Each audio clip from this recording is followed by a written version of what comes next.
Assalamualaikum warahmatullahi wabarakatuh. Bismillahirrahmanirrahim. Alhamdulillah wassalatu wassalamu ala Rasulillah wa alihi wa sahbihi wa mawalah amma ba'du. Bapak Ibu, teman-teman sekalian yang dirahmati oleh Allah Subhanahu wa taala, kita lanjutkan kembali pembahasan kita dari kajian online Find Out Rasulullah Habits sampai kepada materi ketiga, ya. Jadi sudah kita bahas bahwa Rasulullah SAW menyelesaikan tahajudnya beliau sampai kurang lebih pukul 3 malam, ya. Pukul 3 malam beliau menyudahi tahajudnya. Lalu apa kemudian yang beliau lakukan, Bapak Ibu sekalian? Ya, maka selesai sholat tahajud dan doanya, selesai sholat witir, ya, ditutup dengan doanya juga, doa sholat witir. Beliau kemudian kembali ke pembaringan, ya, berganti pakaian, bersalin pakaian dengan pakaian tidur. Jadi Rasulullah itu Shallallahu Alaihi Wasallam punya pakaian khusus untuk tidur dan punya pakaian khusus untuk aktivitas sehari-hari, ya. Jadi pakaian tidur itu berbeda dengan pakaian yang beliau kenakan sehari-hari, ya, untuk sholat dan lain sebagainya, dan untuk tidur itu berbeda. Jadi maka beliau akan berganti pakaian dan beliau akan menuju kepada pembaringannya untuk tidur. Jadi bisa kita lihat di sini bagaimana pola tidurnya Rasulullah Sallallahu Alaihi Wasallam. Beliau akan tidur, ya, kemudian bangun untuk sholat tahajud, kemudian nanti tidur kembali sampai dengan azan subuh, ya, atau sampai dengan datangnya waktu fajar, ya, waktu sholat subuh. Nah, dari mana kebiasaan tersebut? Rasulullah Shallallahu Alaihi Wasallam mengambil kebiasaan tersebut itu dari kebiasaannya Nabi Allah Daud alaihi salatu wassalam, ya. Nabi Allah Daud jauh sebelum Rasulullah Shallallahu Alaihi Wasallam telah melakukan kebiasaan ini, ya. Sebagaimana dalam hadis disebutkan, ahabbus salat ilallahi salatu Daud alaihi salam, wa ahabbus siyam ilallah siyamu Daud. Sebaik-baiknya sholat, kata Nabi, adalah sholatnya Nabi Daud alaihissalam. Dan sebaik-baiknya puasa adalah puasanya Nabi Allah Daud alaihissalam. Bagaimana sholatnya Nabi Allah Daud? Ini maksudnya sholat tahajudnya, ya. Kana yanamu nisfal lail wa yagumu sudusahu wa yanamu sudusahu, kata Nabi, ya. Jadi sholat tahajudnya Nabi Allah Daud yanamu nisfal lail. Pertama beliau akan tidur dulu, nanti bangun di pertengahan malam, nisfal lail, wa yagumu sulusahu, dan kemudian beliau akan melaksanakan sholat Nabi Allah Daud ini sampai kira-kira durasi sholatnya itu setara dengan sepertiga malam. Kita sudah bahas, ya, sepertiga malam itu durasinya kurang lebih 3,5 jam, ya, karena al-lail, malam itu panjangnya adalah 10,5 jam, ya, maka kurang lebih sepertiga malam durasinya itu 3,5 jam, boleh kurang boleh lebih, ya, atau sebagaimana Rasulullah SAW juga melakukannya 3,5 jam lebih sedikit, ya, sampai kira-kira 4 jam. Jadi Nabi Allah Daud tidur dan kemudian beliau akan bangun nisfal lail wa yagumu sulusahu, dan kemudian beliau akan melaksanakan sholat sebanyak durasi sepertiga malam, wa yanamu sudusahu, dan kemudian Nabi Allah Daud akan tidur kembali pada 1/6 malam yang terakhir, ya.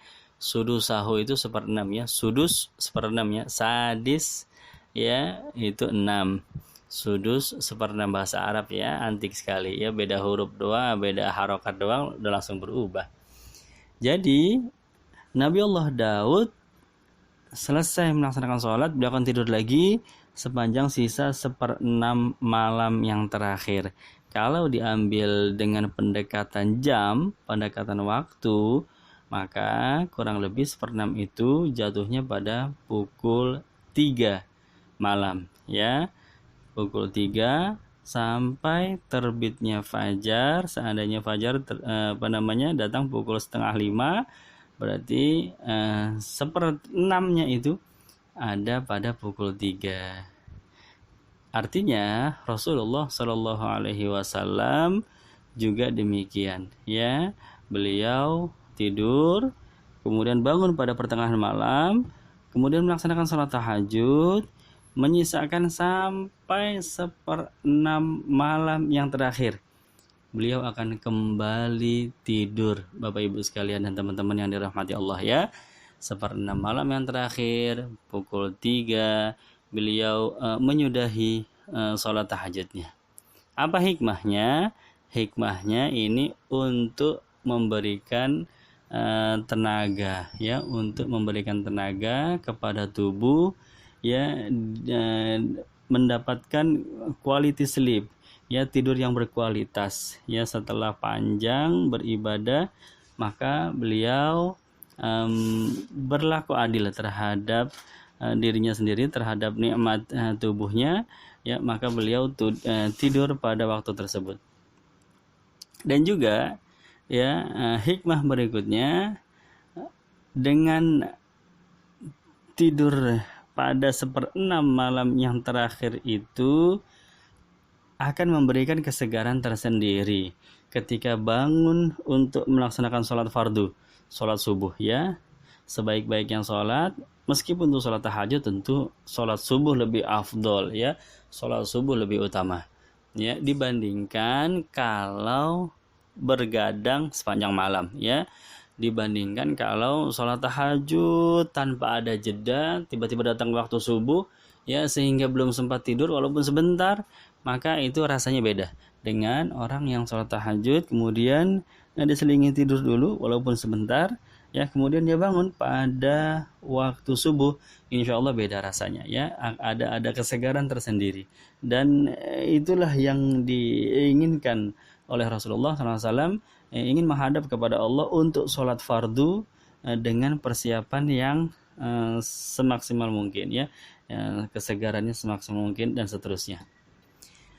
Jadi kesimpulannya, baginda Nabi Shallallahu Alaihi Wasallam pada pukul 3 ini yang kita bahas sekarang, pukul 3, ya, Bapak Ibu sekalian, ya, menyudahi sholatnya dan kemudian beliau kembali tidur. Atau alternatif lain, seandainya beliau tidak kembali tidur, maka beliau akan manfaatkan 1/6 malam yang terakhir ini untuk memberikan kebahagiaan kepada istri beliau, ya, untuk menjalin kasih sebagaimana seorang suami kepada istrinya, ya. Ini waktu mendekati fajar, ya. Ini disebut sebagai waktu mendekati fajar, yang mana dalam Al-Qur'an Allah berfirman dalam surat An-Nur ayat 58 bahwa waktu mendekati fajar itu juga disebut sebagai salah satu daripada salasu aurat, salah satu di antara 3 waktu aurat, ya. Min qabli salatil fajri wa hina tad'una thiyabakum minadh dhahira wa min ba'di salatil isya, kan begitu, ya. Surat An-Nur ayat 58 memperinci ada 3 waktu kata Allah dalam Quran, ya, yang mana disebut sebagai salasu auratil lakum, 3 waktu aurat. Artinya pada waktu-waktu itu biasanya, ya, seorang suami atau dengan istrinya itu dalam keadaan sedang terbuka auratnya, ya. Ini bahasa yang bahasa yang sangat santun sekali, ya. Al-Qur'an menjelaskan seperti itu, salasu aurat, 3 waktu aurat. Jadi seolah-olah yang aurat itu waktunya, padahal bukan waktunya yang aurat, melainkan keadaan dari orangnya.